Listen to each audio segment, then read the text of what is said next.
As Black History Month comes to an end, in this episode we look at the story of Britain's forgotten Black Army of the Great War. Described in contemporary documents as men of colour, often they were British-born or came from the wider empire. From 1914, these black soldiers joined the ranks of regiments of the British Army or served in the British West Indies Regiment. Who were these men? What do we know of their stories? And what can we find of them on the battlefields today?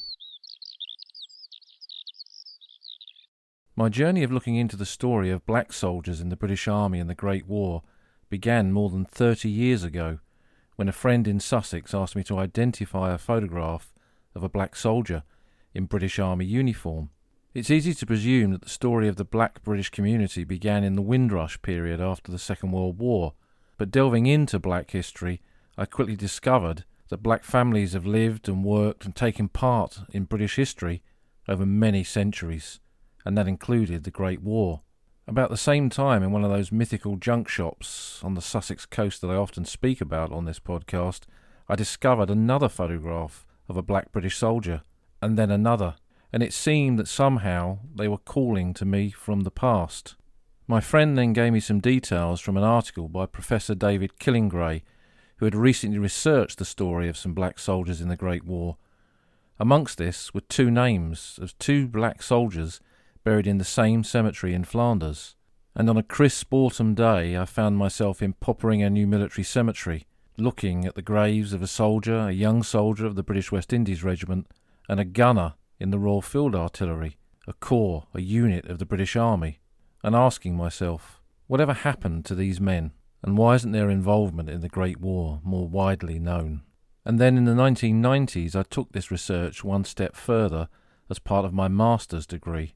Ever since, I've been trying to research their story, highlight their role in this war, and it's been good to see many other historians doing the same. Most recently David Olusoga, Stephen Bourne with Black Poppies, and Richard Smith in his studies of the West Indies Regiment. And what I hope to do in this podcast is cast a light on the story of Britain's forgotten Black Army in the Great War, tell some of their stories, look at some of the many issues connected with their service, and point you to some places on the battlefields that might prove useful when schools' battlefield tours can start again, and this part of Great War history can be told as part of a student's enrichment and understanding of the wider aspects of the Great War. So where to begin? Well, let's first of all start with what we mean by black soldiers. For the purpose of my own study, this has been men of African and Caribbean ancestry. So we're not talking about the Indian Army, that's really a study in its own right and a podcast for another day. These were men whose place in the world had been defined really by the outcome of the slave trade. So these were men who could trace their ancestry back to Africa, and because of slavery their families had ended up in the West Indies. Or they were born in Britain and were part of African Caribbean families that had settled, for example, in many of the great port cities of England like Cardiff, Liverpool and Newcastle. The next thing we can ask ourselves is how many men are we actually talking about here? Well, that's something that's very, very difficult to quantify. One account states that there were at least 700 black men of military age in Liverpool at the end of the First World War. So when we add up all the different communities within Britain, we are talking about thousands of black men that served in some capacity within the British Army during the First World War. Whether these were men that were volunteers, men who joined under the Lord Derby scheme, or men who were subsequently conscripted. While many contemporary documents refer to them as men of colour, and this is a common phrase that you see being used, when you look at, for example, the surviving service records on Ancestry, you can't simply enter that as a search term and find all the men of colour, black soldiers who served in the British Army. In most cases, when I've researched the individuals who I've known were black, there's nothing in their service record to indicate this. So it's one of the reasons why it's been so difficult to trace them, and one of the reasons they've been missing from the historical narrative. So what happened when the war broke out in 1914? What happened to these men of these various British black communities? Well, they stepped forward to enlist in exactly the same way that everybody else was, but there were potential problems for them. The Manual of Military Law before the war classed, and I quote, any Negro or person of colour as an alien, and therefore there were special requirements and conditions under which aliens could enlist in the British Army. And again, to quote that Manual of Military Law, any person who is for the time being an alien may be enlisted in His Majesty's regular forces, so, however, that the number of aliens serving together at any one time in any corps of the regular forces shall not exceed the proportion of 1 alien to every 50 British subjects. Furthermore, the Manual of Military Law prohibited aliens from holding any rank higher than warrant officer, so that meant that black men attempting to enlist in 1914 could not be commissioned into the British Army. That was the theory, and it would have repercussions for some of those who tried to enlist at that time. Because of these conditions, it meant that when black men presented themselves at a recruiting office in 1914, they received an often mixed reaction to this. Some areas of Britain were more used to the black community than others, and given the huge influx of people into Kitchener's Army, the Volunteers of 1914, it was likely that many recruiting sergeants had no idea of these conditions within the Manual of Military Law. They didn't necessarily sit there and thumb through all the hundreds, if not thousands, of pages of it. So that meant that some men were easily enlisted and had no problems whatsoever, and others faced what was essentially a colour ban or a restriction on their enlistment because of these conditions as laid down in the Manual of Military Law. Some evidence seems to suggest that how light-skinned a black man was when he presented himself at a recruiting office was dependent on whether he got in or not, and this form of racism was something that many experienced at that time. And many in official positions were not keen on this at all. Gilbert Grindle, who was then principal clerk at the Colonial Office, reflected the common approach to this at the time with the enlistment of black men into the British Army by saying, "I hear privately that some recruiting officers will pass coloureds. Others, however, will not, and we must discourage coloured volunteers."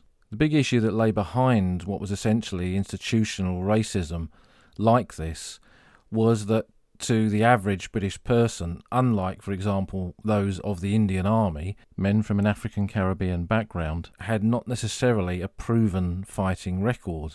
There were no great stories like there were of the Indian Army of troops sieging locations and fighting in the far-flung corners of the Empire. Those from the West Indies were essentially not portrayed as part of any martial race, and with echoes of slavery they were normally portrayed in a very negative way. But these men persisted, and many attempted to and joined the British Army in 1914 and 1915. So let's have some examples.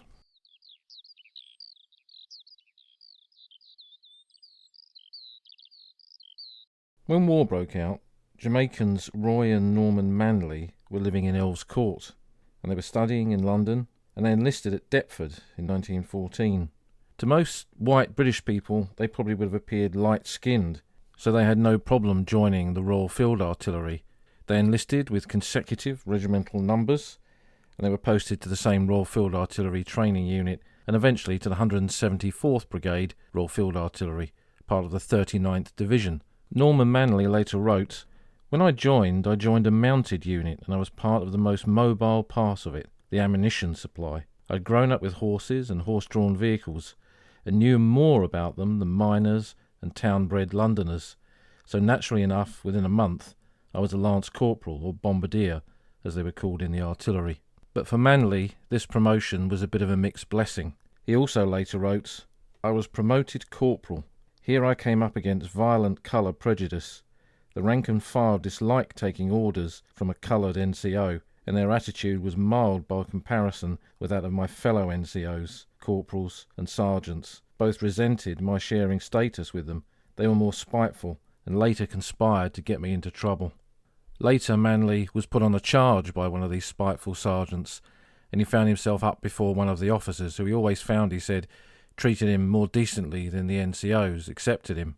He went on to serve with his brother in northern France in the fighting around Richebourg on the eve of the Battle of the Somme on the 30th of June 1916, and they moved down to the Somme front and took part in the operations on the Ancre Heights in September, October and November of 1916. Their guns gave fire support to the attacks around Beaumont-Hamel, Hamel and Thiepval. But the prejudice for Manley was so extreme that he ended up transferring to the Royal Garrison Artillery, and the two brothers were split up, and we'll return to them later in the podcast. Students like the Manleys are amongst the best examples that we have of black soldiers joining in the early period of the war, because these were literate men who went on to achieve often things later in life and wrote about their experiences. The average working class black British soldier left no record whatsoever, and we find them only rarely amongst newspaper reports and in service records or in contemporary reports that happen to mention a man of colour. So looking at the experience of men who were students in Britain in 1914, Lushington Wendell Bruce James was 24 when he joined the 19th Battalion of the Royal Fusiliers, the Public Schools Battalion, in 1915. He'd been born in Antigua, and the James family settled in British Guiana, where his father was master of a school there in Georgetown. In 1910, he won a British Guiana scholarship that took him to Keble College, Oxford, to study classics. And when the war broke out, he joined the University and Public Schools Battalion, like many of his fellow scholars. His attestation papers survive, and they show that he had number PS 8581, being an original member of the Public Schools Battalion, that he was living in Chelsea, he was 24 and a student. It shows that he joined the battalion on the 21st of August 1915, and although this battalion had departed for France, he wasn't sent over until the 13th of April 1916, when he joined them in the trenches at the Cuinchy brick stacks. This was an area in northern France where there'd been a big brick factory before the war, and both sides had met there in the early phase of the fighting and dug in, and the brick stacks were evenly distributed amongst both sets of trenches. These were huge towers of bricks, and both sides could get up on the top and look down on each other's trenches. So the trenches were deep here and close together. There was a lot of mining activity and the usual trench raids and mortar fire and rifle grenades and everything that went with the day-to-day activities of trench warfare. After a couple of months in the line here, as was common with men who had joined the University and Public Schools Battalion, a very high percentage of these men were well educated, like him, and they were posted to commissions, and he was sent back to Britain to join the number 5 Officer Cadet Battalion. This was an officers' training unit. There were a number of these scattered right across the United Kingdom, and here potential officer candidates who wore a little white strip round the top of their peaked cap to indicate that they were officer trainees were given the basic training in what it was to be an officer. But Lushington Wendell Bruce James was not commissioned. He spent several months with this Officer Cadet Battalion, but he was discharged surplus to requirements in September of 1916. Now, it could be that he just didn't pass the grade to become an officer of the British Army. This happens with many applicants who joined Officer Cadet battalions, but they would then go on to continue to serve in the Army because every man was needed. He was discharged, and this could be that essentially the war officer decided that they had no further place for a man of his status, of his colour.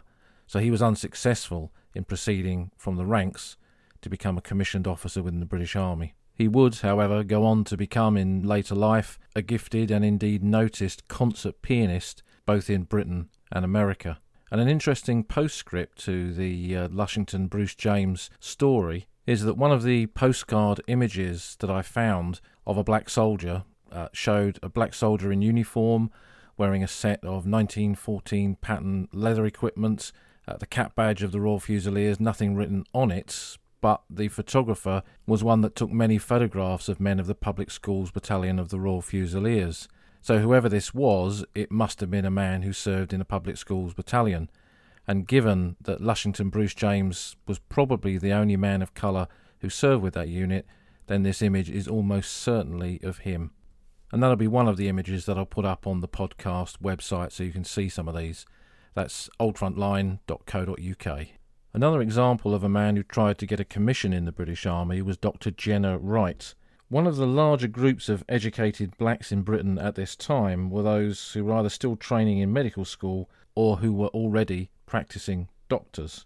Such men with a high degree of training and experience expected to be commissioned as officers in the Royal Army Medical Corps, just like their white counterparts. So if you'd gone to medical school and everyone in your class, as was often the case in the early part of the war, stepped forward to apply for a commission in the RAMC, you would probably expect to be the same. However, Dr. Jenner Wright's was an example that when you tried to do this, the experience could be very, very different indeed. Wright was the son of a Sierra Leone lawyer.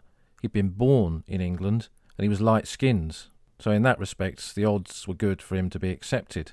But when he stepped forward and applied to become an officer in the Royal Army Medical Corps, he received a letter in response, and that letter told him to go home to Sierra Leone and work there. Forced to do so because he was so committed to giving his service in some respect to the war effort, he accepted a lower rank of native medical officer and served in the African campaign. One man who did get a commission, though, is probably one of the best-known black British soldiers of the First World War, Walter Tull. Tull was a professional footballer before the war, one of those early pioneers of black British football players. And when the war broke out, he joined what was essentially a POWs battalion, the football battalion, the 17th Battalion of the Middlesex Regiment, and he rose by 1915 to become a sergeant. He went across to France with the unit, and in the Battle of the Somme in 1916 he was heavily involved in the fighting near Waterlot Farm and at Delville Wood, where he was shell-shocked. By the time he was discharged from hospital in 1917, the whole army had changed its approach to who should become officers and who should be commissioned. Prior to 1917, the key requirement for becoming an officer was what school you'd attended, and there was in fact a list of approved schools that would be accepted as the type of educational background suitable to become an officer of the British Army. In 1917, those type of men had either already enlisted or had become casualties on the battlefields of the Great War, so the army changed its approach and anybody could now apply for a commission, and men from all sorts of backgrounds, particularly working class backgrounds, suddenly found themselves as commissioned officers.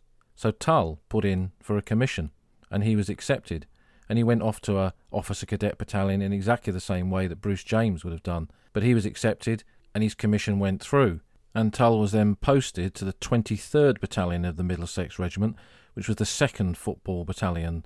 So he continued to have that connection to the football powers that he'd originally joined right at the beginning of the war.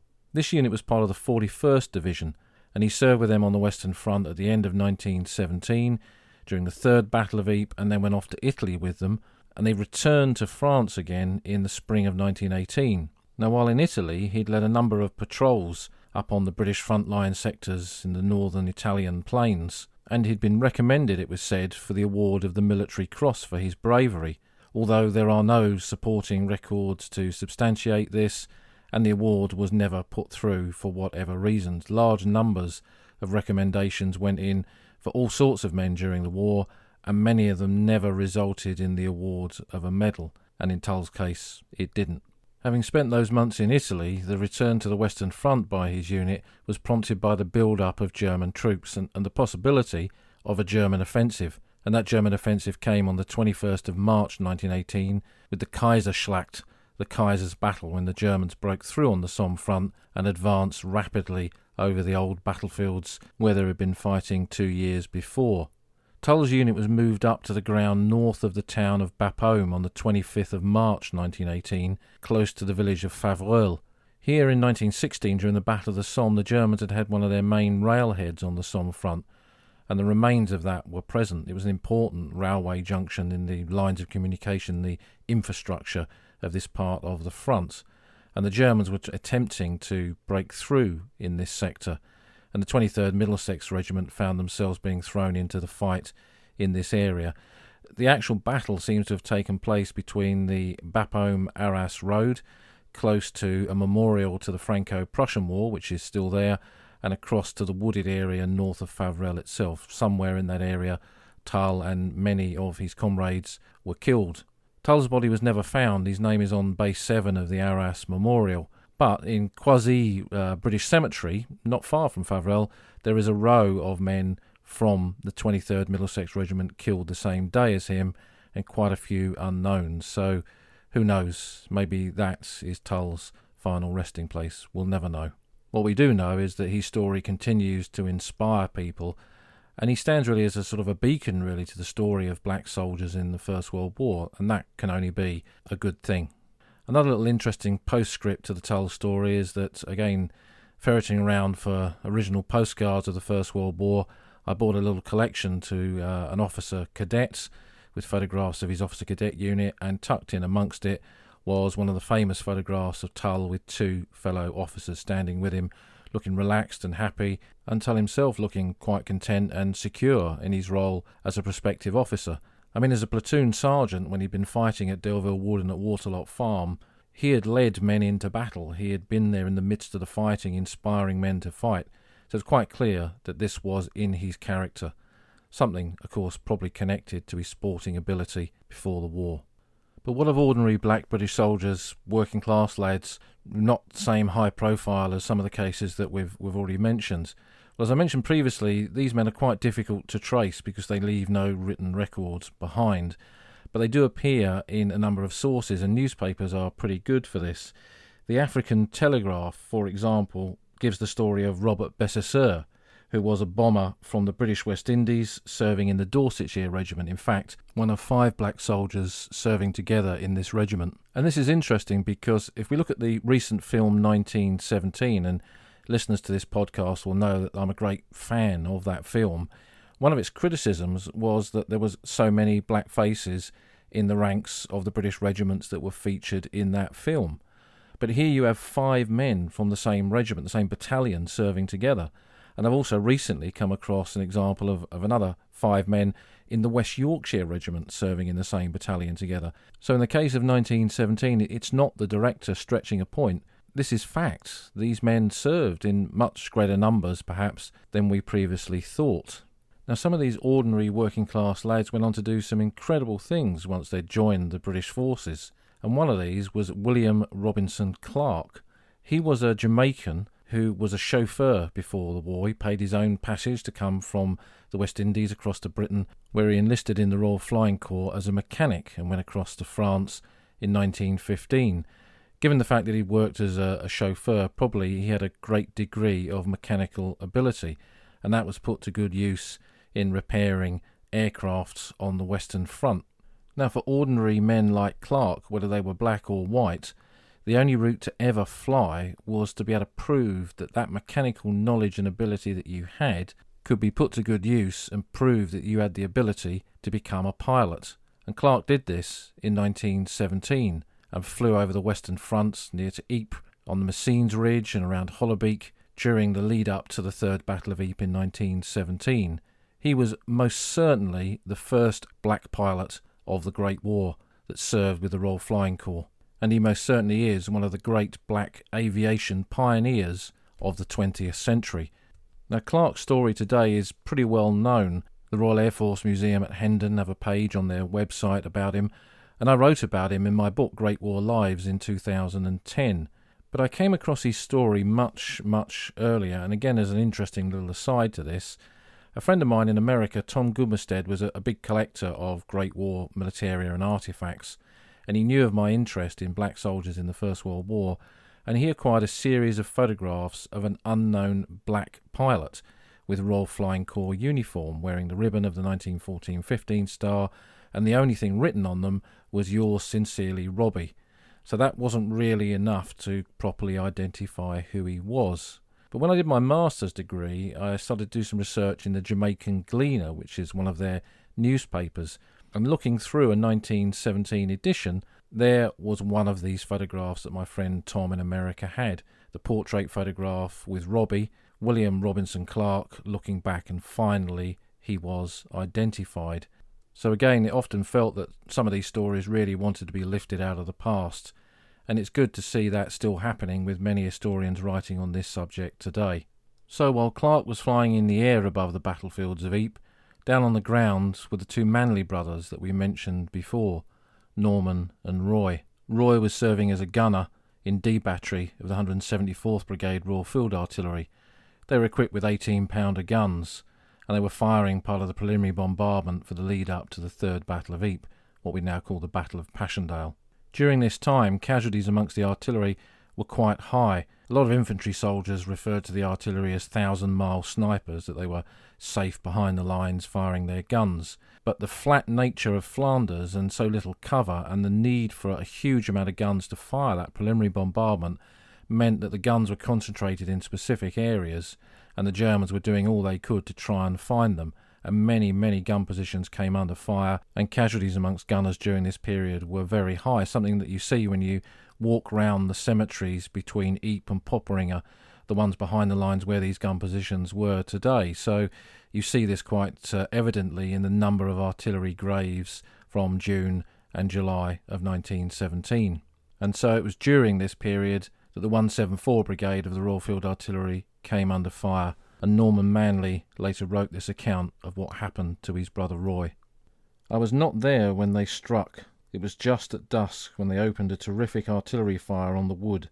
In 5 minutes half our men were dead or wounded. Those who could ran out, and amongst those running was my brother Roy, carrying on his back a man thought to be wounded. It turned out he was dead, and then he too fell, killed by a shell that burst a little distance off and sent a small fragment of its casting straight into his heart.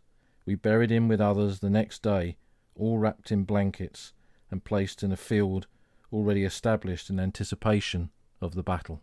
Douglas Roy Manley had been buried in Poperinghe New Military Cemetery, where you'll find his grave today. Norman was not demobbed until 1919, when he returned to Jamaica. In later life he became a politician, and in 1959 became Prime Minister of Jamaica. He was considered to be one of the most important Jamaicans of the 20th century. He never forgot the Great War, he never forgot the men that he served with, and he never forgot his brother who died in Flanders in 1917. He later wrote of him, "I cannot speak of how I felt. We were good friends, and I was to be lonely for the rest of the war, lonely and bitter. Roy had a fine mind and a large and generous love of life and people." In reading that account of Manley's, one can only wonder what Douglas Roy Manley would have gone on to do if he had survived the Great War.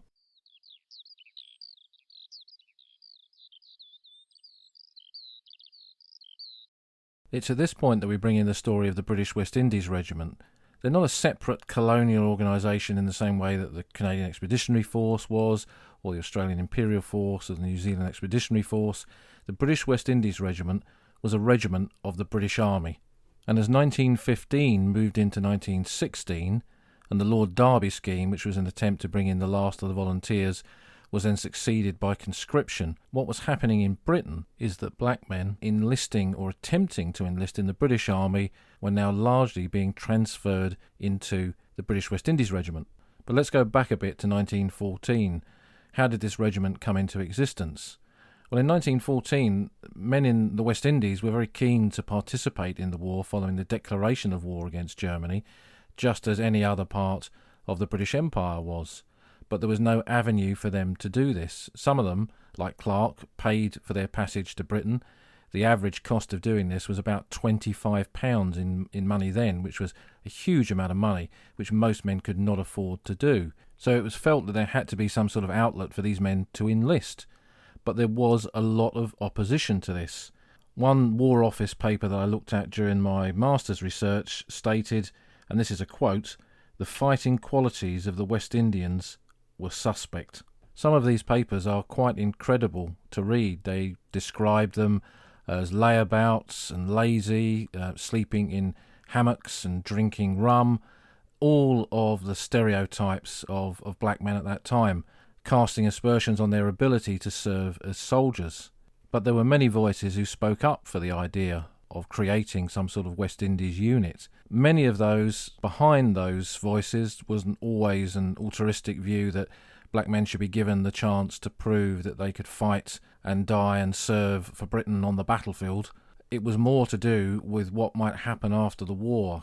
If the population of the West Indies was forbidden from joining in the British war effort, would their eyes turn to the United States, and in a post-war world, would they feel themselves more akin, more attached to the US than Great Britain? And what would be the implications for that? So, as always, there was something behind this.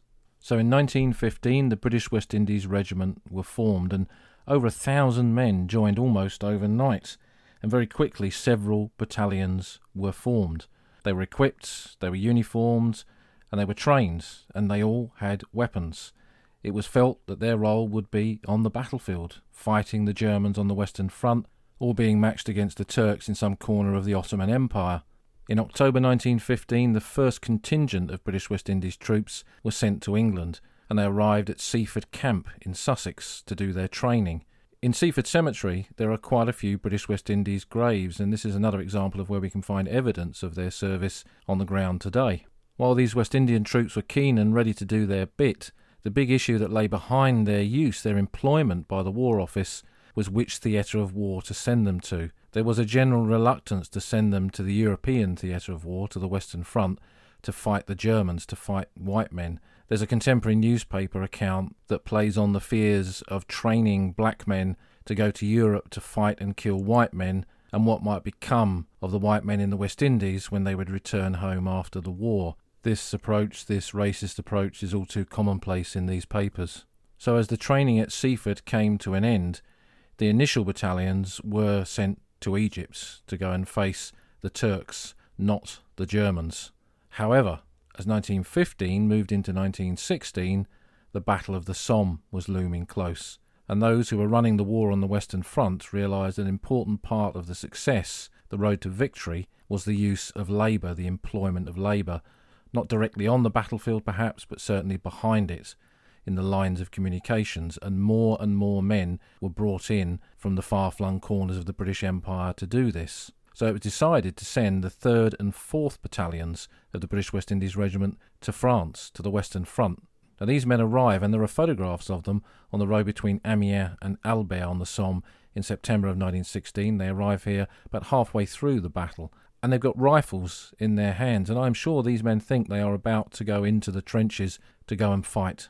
But almost as soon as that photograph was taken, and I'll put it on the podcast website, the rifles were taken off them. They were given picks and shovels. For the rest of the war in France and Flanders, the British West Indies Regiment became a labour unit. And in many respects, it's not unfair to say that this broke the heart of the men who had voluntarily enlisted in 1914 to fight, not to labour. And when they didn't fight, I am absolutely sure that it changed their view of Britain forever. They felt let down. They felt betrayed that they had not been given the role that they'd been promised, the role that they felt that they deserved and had proved worthy of fulfilling. But they didn't just stand around on the Western Front, far from it. In 1916, during the Battle of the Somme, these battalions of the British West Indies Regiment were involved in building up the infrastructure just behind the front line.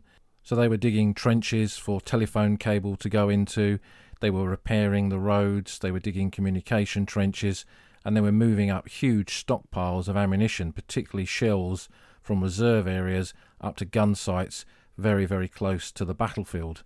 And in doing so, of course, they came under fire, and men were killed and wounded. When we read the war diaries of these British West Indies regiments at this time, we see that they are suffering casualties. So they are as much part of this conflict, this battle on the Somme in 1916, as anyone else. And as 1916 moved into 1917, increasingly with the battles in Flanders, they're very heavily involved in the build-up to the Battle of Messines, and then during the Third Battle of Ypres, the Battle of Passchendaele, for a long period, the British West Indies units were attached to the Anzac Corps, the Australian Corps, and served in the Battle of Polygon Wood, carrying shells from behind Ypres up to the forward gun sites along the Menin Road, where the Australian gunners had their gun positions. During these operations, the men of the West Indies Regiment had shown coolness and bravery under fire.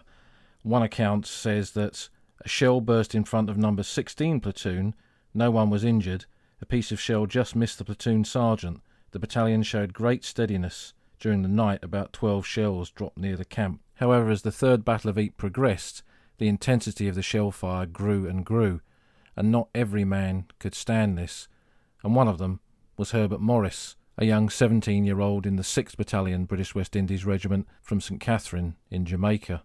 His unit had been attached to South African artillery brigades that were firing their bombardments up towards the battlefields as part of 3rd Ypres, and they'd come under pretty heavy fire themselves, and after one period of shelling, Morris was found absent from the battalion. He remained on the run until September 1917, when he was apprehended by the military foot police, brought back to the 6th Battalion and tried by Field General Court Martial.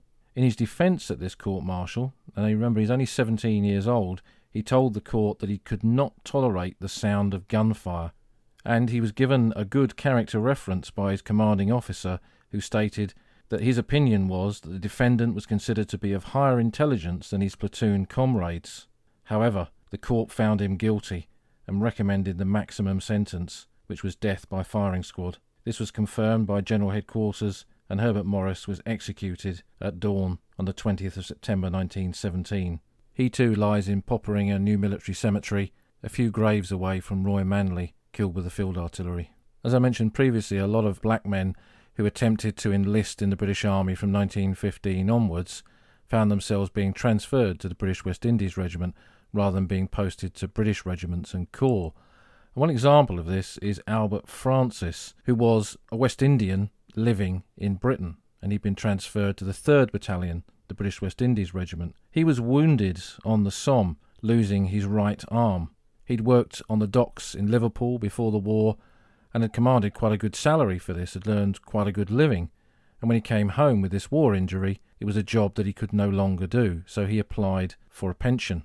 And here we see the difference in the War Office's view of what they would pay black men like him compared to other white Tommies who had lost arms and legs in the war. Despite the fact that he'd voluntarily enlisted, despite the fact that he'd been injured on active service, despite the fact that he'd earned good wages in Liverpool before the war, his pension was massively downgraded, and he was only paid 1 shilling and sixpence a day instead of 28 shillings a week, which is the rate a white soldier would have expected to receive for such an injury. So there was discrimination even after the war, after these men had served.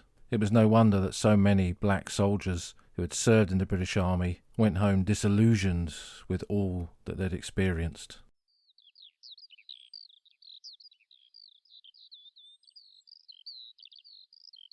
So as I stated at the very beginning of this podcast, this is not a comprehensive view of the experience of all black soldiers in the First World War. It focuses on what was the essence of my study, those of African Caribbean heritage who lived in Britain or the wider empire.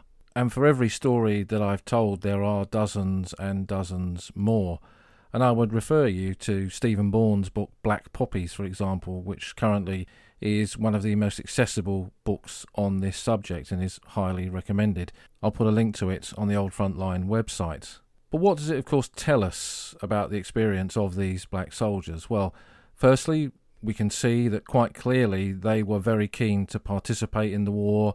Large numbers of them stepped forward to enlist at the beginning of the war and later were conscripted as the war moved on. We see from the experience of the British West Indies Regiment that vast numbers of men from the West Indies, thousands of them, served in the different battalions of this regiment of the British Army against the Turks in Palestine and in Egypt, and also on the Western fronts serving in that labour role, which many of them felt greatly disillusioned with. And it's clear as well when we read the experience of the Manleys that these men faced a great deal of prejudice, of racism, and things that sadly more than a century later are still prevalent in our society today. So what's clear is that this is not just a footnote to the Great War, it's an important part of our understanding of this subject and the role and the service of this forgotten black army that served for Britain in the First World War should be recognised. And with that in mind, how can we take this information and use it to enrich people's understanding of the First World War? Well, a good way of doing that, of course, is on battlefield tours, whether those are the sort of adult battlefield tours that I do with Leisure Holidays, or the sort of schools battlefield tours that we do with Holtz and the many other companies out there like Anglia and Galloway, to name just a few. And I'm sure as time moves on, schools battlefield tours will get more and more requests to feature some aspect of black history in the curriculum used to study the battlefields of the First World War. So where can you go to find out and see more? Well, Popperingham in West Flanders is a good place to start. At the vast Lissenhurk military cemetery just outside Popperingham, which was close to the site of casualty clearing stations during the First World War, there is a substantial number of British West Indies Regiment graves in here from that 1917 period when they were serving and feeding the guns, really, for the Third Battle of Ypres. In Popperingham itself, you can look at the story of Herbert Morris, the black soldier of the British West Indies Regiment who was executed, by going to the town hall and seeing the Shot at Dawn memorial there in the courtyard where many of these executions took place, and the site of an execution pole that for many, many years was still on display here. At Popperingham New Military Cemetery, you can visit the grave of Herbert Morris, shot at dawn, and just a few graves away is Roy Manley, killed with the Royal Field Artillery and giving you a chance to talk about the experience of the black community in Britain at the beginning of the First World War, who responded to the call for volunteers and who were later conscripted and served as Tommies in the trenches of the Western Front. You could then follow a route that the British West Indies Regiment took up towards Polygon Wood, giving you an idea of the sort of the terrain and the ground and the distance over which these men had to move shells and equipment. And by the time you get up onto the battlefield itself, for example at Hoog Crater Cemetery, you can find there the graves of some men from the 3rd Battalion, the British West Indies Regiment, killed during the 3rd Battle of Ypres, feeding the guns for the Australians pushing up towards Passchendaele. Down on the Somme, many people come into the Somme area via the motorway junction at Bapaume, and as you come round the ring road on the town, you're brought to the northern side of Bapaume on the road up to Arras. You could nip up to the ground near to the Franco-Prussian Memorial, looking towards Faverolles, where the 23rd Middlesex Regiment, including Walter Tull, was in action in March 1918, and possibly take a trip to Quasi-British Cemetery to see those graves of men from his battalion killed the day that he died, and the unknowns around them, and speculate as to whether Tull may well be buried there. It's possible, of course, like so many men killed in March 1918, that he's still buried on the ground, and that in itself is an interesting topic to discuss. Down at the trenches of the Newfoundland Park, which many people visit, that's where the Manley brothers were. Their guns were in the valley just behind, and as part of an artillery unit, it's quite possible that they had to do their turn with one of the forward observer teams coming up to the front line area. So the trenches that we see there may well have been a route to the front line or onto the battlefield for the Manley brothers in 1916. And down at Longueval is the memorial to the football battalions close to Delville Wood, overlooking Waterlot Farm, and that's where Walter Tull served as a sergeant in August of 1916 and where he was shell-shocked. So it's quite clear that incorporating some of these stories into many of the well-known locations of the Western Front, you can tell the stories of these men. You can give people an insight into this important aspects of the Great War, and you can shed more light on the story of what really happened on the old front line.